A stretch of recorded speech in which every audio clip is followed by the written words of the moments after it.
I was curious, so I asked Gemini, which is, if you don't know, Google's version of ChatGPT. I think Gemini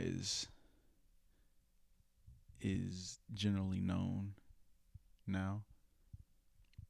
Now that they're finally a $4 trillion company, man, these valuations are crazy.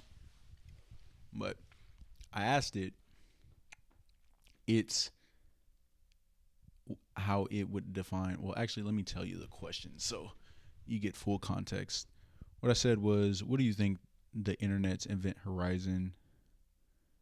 What do you think the internet, the internet's event horizon? Oh, I guess I'm a little goofy on that. I forgot to say means, but because I know I was talking to an AI, and AI likes to correct you when it thinks you're wrong, so I had to say exact spelling. Do not infer anything but verbatim spelling because I intentionally put the apostrophe after the S in internets.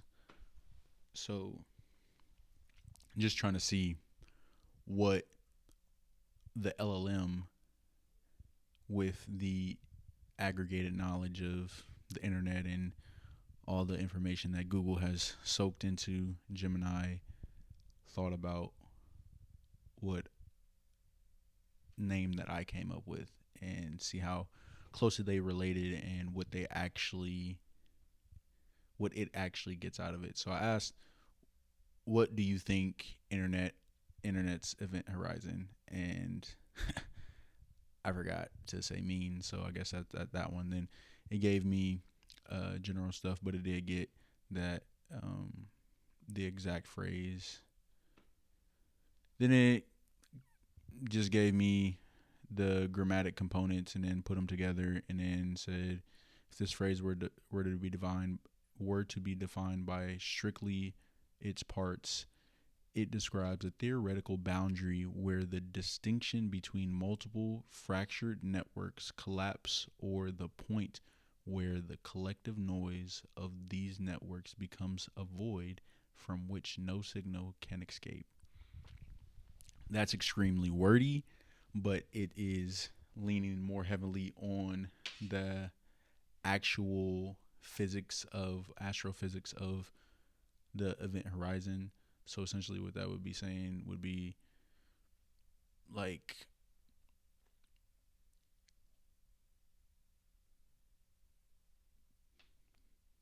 let's see, the distinction between multiple fractured networks collapse. That first part, the distinction between multiple fractured network collapse. So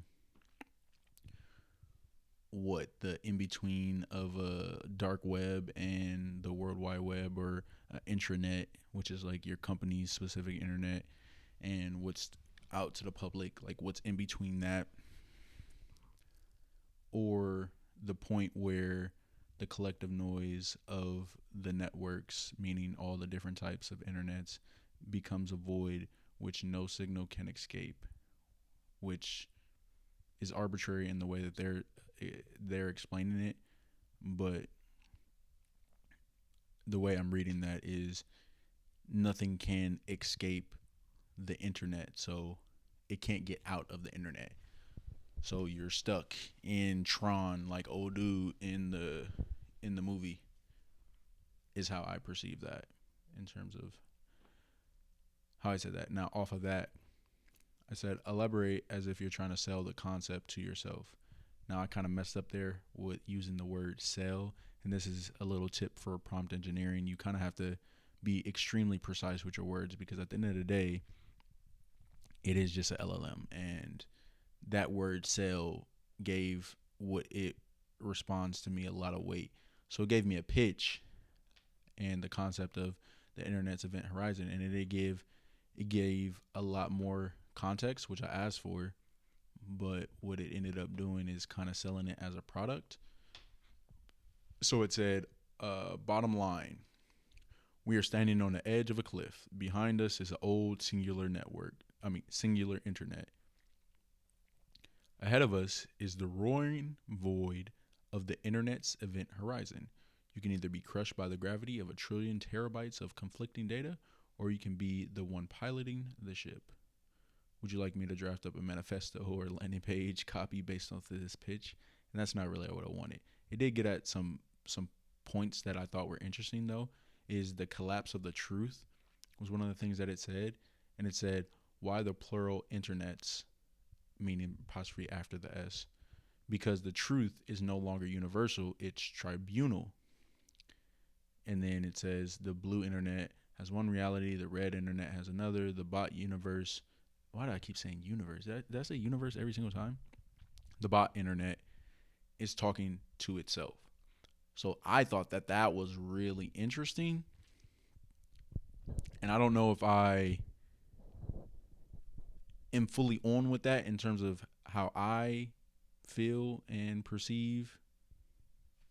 Like, I made this in terms of I know what it means. And I don't know if I fully get down with that specifically, but I do think that that's interesting. And there's some sentiment of that in my head, but not necessarily that is explicit in the title of this channel. So I responded to what it said with selling it not as a product, but as a philosophy and idiom, but also inferring still the high level ideas of the literate combination of the words, meaning what we talked about earlier, where we're going based off of the grammatical components of the internet's event horizon. Grammatically, what do those words mean? And then pushing those into what it thinks is the philosophy or idiom behind it. And what it came up with was very interesting. And I thought that some of these ideas were a lot closer to what I said. So I'm going to give you what it said and then maybe talk about what I agree with, what I don't, in terms of how I feel about it. I don't remember, certainly, but I think I started this channel off explaining my philosophies of this channel. So maybe go back and, if you're curious, see what I said then. Who knows? My opinion, my whatever might change, or it might develop as the concept solidifies more into my head. Here is what Gemini said about the philosophy, idiom, and overall what it thinks the internet's event horizon is. It says, this is a philosophy of the modern era. It is a way of naming the specific existential vertigo we feel when we realize that there's no longer a single shared reality, but rather a gravitational pull of 100,000 different ones. Here's the manifesto for the internet's event horizon. Core philosophy. To embrace the concept of the internet's event horizon is to accept that the singular World Wide Web is a myth of the past. Now we inhabit a multiverse of fractured networks, the internets, each with its own gravity, its own facts, and its own physics. The event horizon is the philosophical boundary line. It represents the moment where an individual's worldview becomes so heavily curated by algorithms, echo chambers, and tribunal data that the outside information can no longer penetrate. When you tell someone they have crossed the internet's event horizon, you aren't saying they are offline. You're saying that they have fallen so deep into a specific gravity well, a conspiracy theory, a fandom, a political silo, a corporate ecosystem, that they can no longer see the light from the rest of the universe. I thought that was interesting. It says the 3 tenets of the horizon. 1, the gravity validation. In physics, a black hole is formed by the collapse of a massive star. In this philosophy, a black hole is formed by the collapse of nuance. Each of the internet's, Twitter, the dark web, the cryptosphere, the mommy blogs, exerts a gravitational pull. Again, Mm. They want your time, they want your engagement. The philosophy: we must acknowledge that we are constantly being pulled. The internet horizon is the line where the algorithm knows you better than you know yourself. Once you cross it, you're only fed what you want to hear. You are spaghettified by confirmation bias. I said, time dilation. Einstein taught us that time slows down near the event horizon. The idiom, I'm stuck on the horizon. The meaning, we have all felt this when you open up an app at 10 p.m., you blink, and it's 2 a.m. You haven't moved, but the world moved around you. Again, the philosophy argues that inside the event horizon, time is not measured in seconds, it's a measure of scroll depth. Depth. Depth. PTH. Depth. We lose our chronological tether to the world because the density of information near the horizon warps our perception of time passing. Excuse me. 3. The singularities are plural. This is why the grammar matters. The internets, with apostrophe after the S, plural possessive. There isn't just one black hole. The digital landscape is a minefield of them. To live by this philosophy is to realize that your neighbor isn't just wrong, they are effectively in a different dimension. They are circling a different event horizon. Light from your reality cannot reach them, and light from theirs cannot reach you. The wisdom: you stop trying to scream across the void. You realize that communication breaks down not because of malice, but because of physics. You cannot transmit a signal out of a black hole. How to use the idiom. To adopt this philosophy is to add a new tool to your vocabulary. It describes the modern condition better than addicted or brainwashed. When a friend is deep in the rabbit hole, he's gone. He's crossed the internet's horizon. 3 days ago, no logic can reach him now, meaning he has reached a point of no return where feedback loop is self-sustaining. When describing the feeling of doom scrolling, I need to put my phone away. I can feel the tidal forces. I'm skimming the event horizon, meaning I'm losing my agency to the algorithm's gravity. That's a big one in terms of what it's saying. It's pretty profound in analysis. When analyzing culture, we aren't arguing about facts anymore. We're just staring at one another from different edges of event horizons. And finally, Gemini's ultimate takeaway: the philosophy of the internet's event horizon is not a condemnation. Is that the right word? Condemnation. Okay. I was like, I didn't know that's how you spell I did. Condemnation. I just never, the philosophy is not a condemnation. I don't know if I've ever heard condemnation. It's not a condemnation. It's not a condemnation. It's a condemnation. I guess that does make sense. It's a map. It teaches us that to stay sane, we must operate like pilots skimming the edge of the black hole. We can use the gravity for speed, information, connection, entertainment, but we must never let our engines cut out. We must never let the drift take us past the point to where we can no longer see the stars. Okay. So it's at that, and it definitely did get into, I'm like, all right, bro. All right. Like, when it was starting to talk about,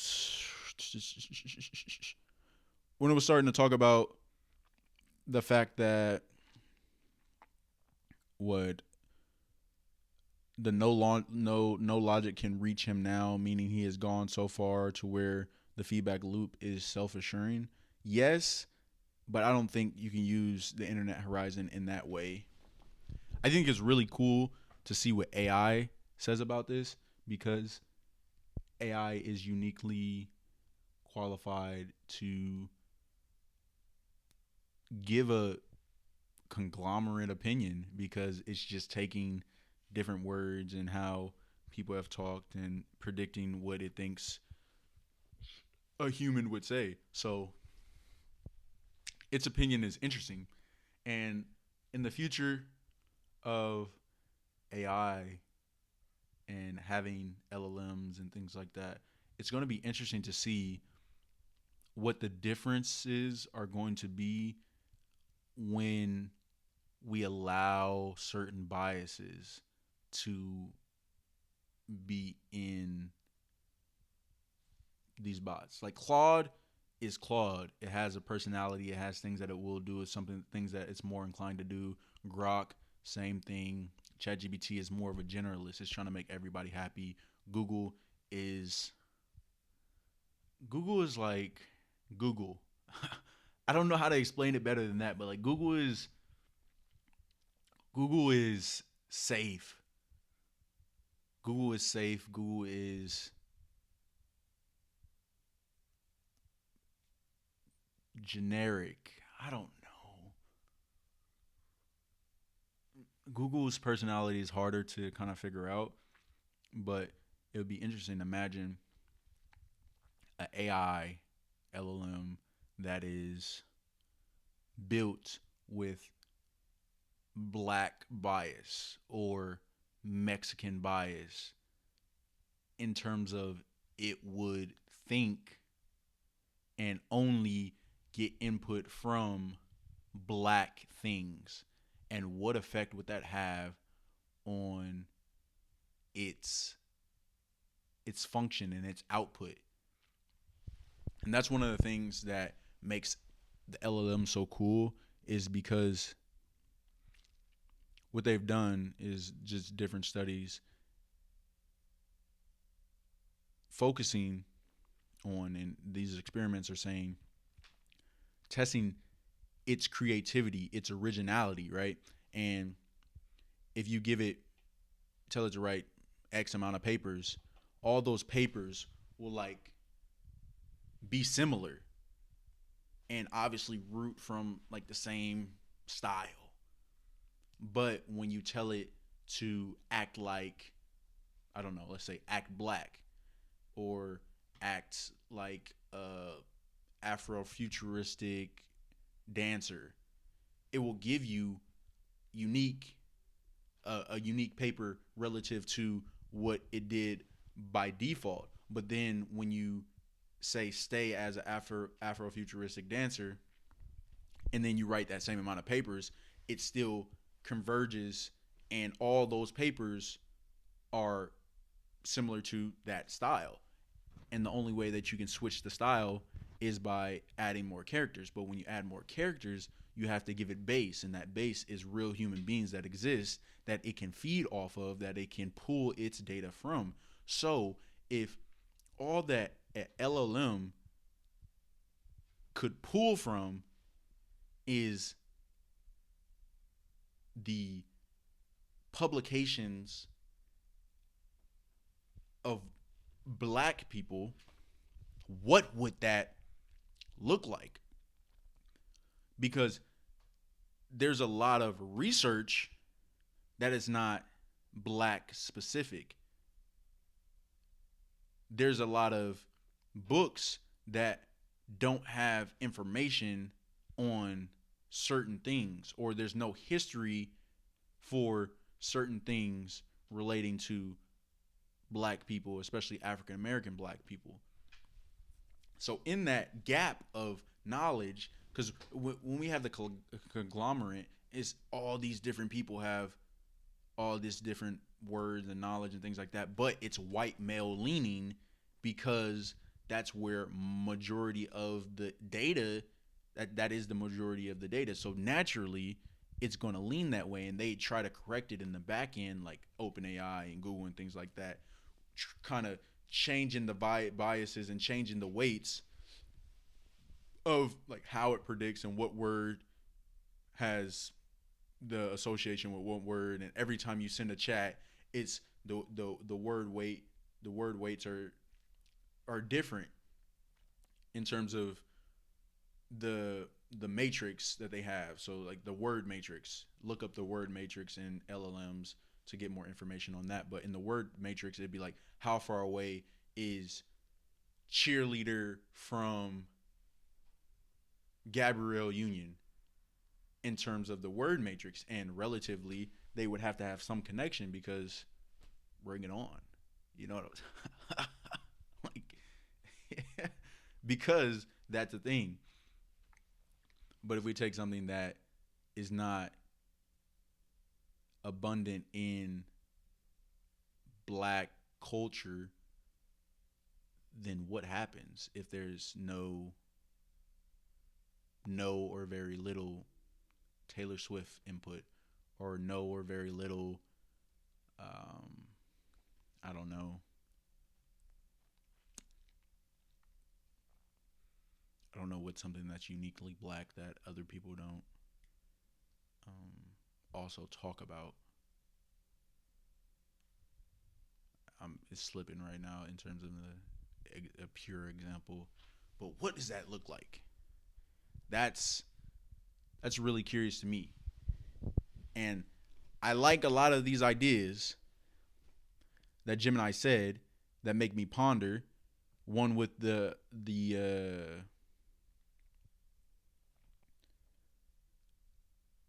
event horizon is not a measure of seconds, but it's the measure of scroll depth. That's cool. I liked that.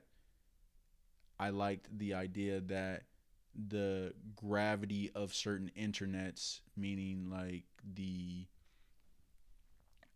cryptosphere, the mommy blogs, the dark web, all those have their own gravitational pull, which is 100% true, 100%.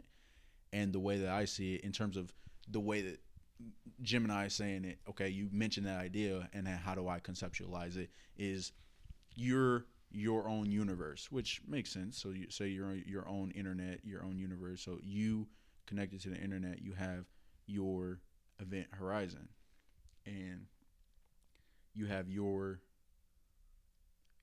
edges to where no information can get out, which means like it always stays within you. No, that doesn't make sense.